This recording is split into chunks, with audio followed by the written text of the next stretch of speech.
mighty than the sword. 2 days later, the photographer came to take class pictures.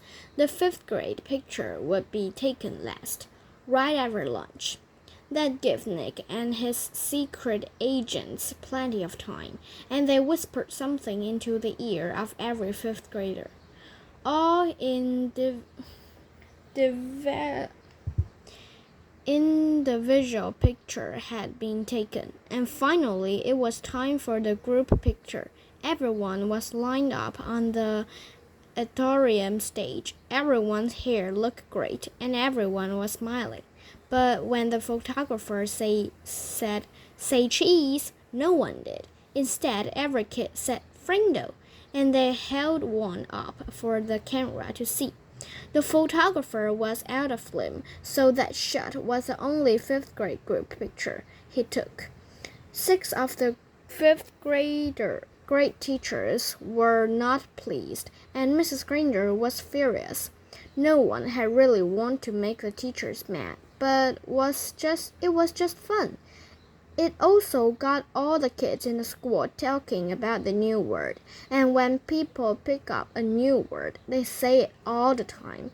The kid at Lincoln Elementary School liked Nick's new word a lot, but not Mrs. Granger.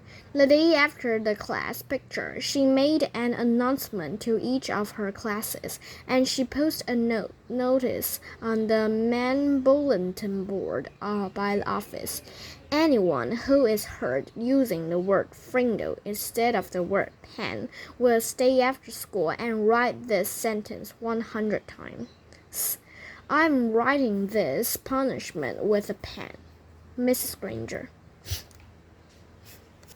But that just made everyone want to use Nick's new word even more. Staying after school with the Long Ranger became a badge of honor.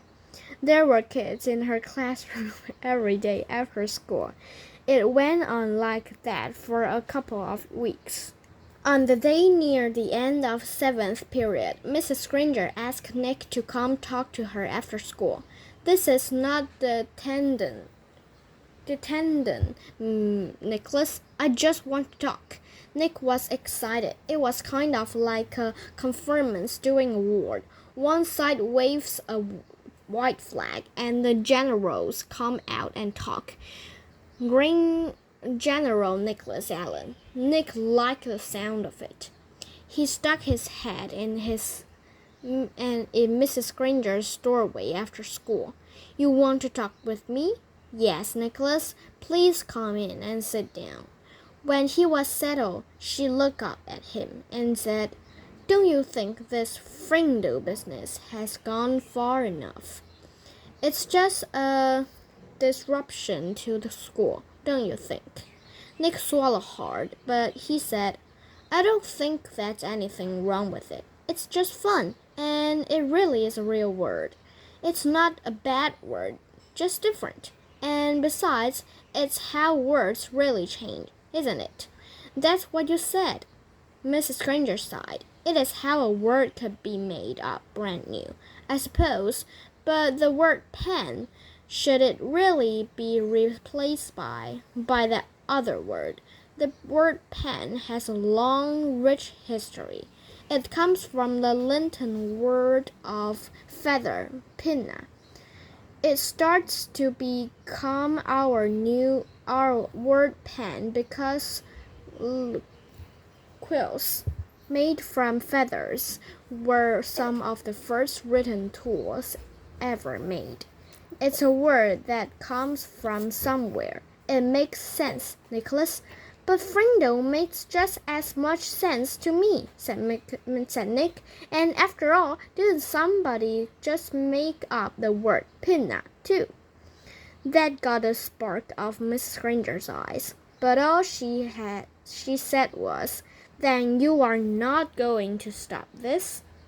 And Nick looked right in her eyes and said, "Well, a bunch of my friends and I took an oath about using the word, and we have to keep our promise. And besides, I don't think there's anything wrong with it. I like my word." Nick tried to look brave, like a good general should. Very well, then. I thought it would end up this way. Mrs. Granger pulled out a fat white envelope from her desk drawer and held it up. This is a letter I have written to you, Nicholas. Nick held out his hand, thinking she was going to give it to him, but she didn't. I'm not going to send it to you until all this is over. I want you to sign your name and put today's date across the back of the envelope. When you read it, whenever that may be, you will know it is the same letter and that I have not made any changes to it. This is weird, Nick said to himself, but to Mrs. Granger he said, "Sure," and he signed his name in his best cursive and put the date under it. Then Mrs. Granger stood up abruptly and said, "Then that is all for today, Nicholas, and may the best word win."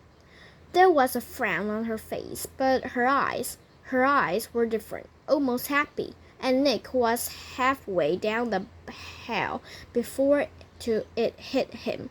She likes this word, and she wants to win real bad. Walking to school the next day, Pete had a great idea. How about we see if we can get every kid in the whole 5th grade to go up and ask Mrs. Granger, "Can I borrow a Frindle?" "You mean Mrs. Granger. May I borrow a Frindle?" said Dave. "Got to use good grammar. Don't want to upset dangerous Grangers." "Sounds good to me," said Nick. "She can't keep everyone after school, can she?" Almost 80 kids stayed after school with Mrs. Granger that day. They filled her room and spilled out into the hallway. The principal had to stay late to help, and they had to arrange 2 special late buses to get all the kids home. And the next day, all the 5th graders did it again, and so did a lot of other students. Over 200 kids. Parents called to complain. The school bus driver threatened to go on strike, and then the school board and the superintendent got involved. And about this time, the principal of Lincoln Elementary School paid a little visit to the home of Mr. and Mrs. Allen. She wanted to talk to them about their son, the one in 5th grade, the one named Nick.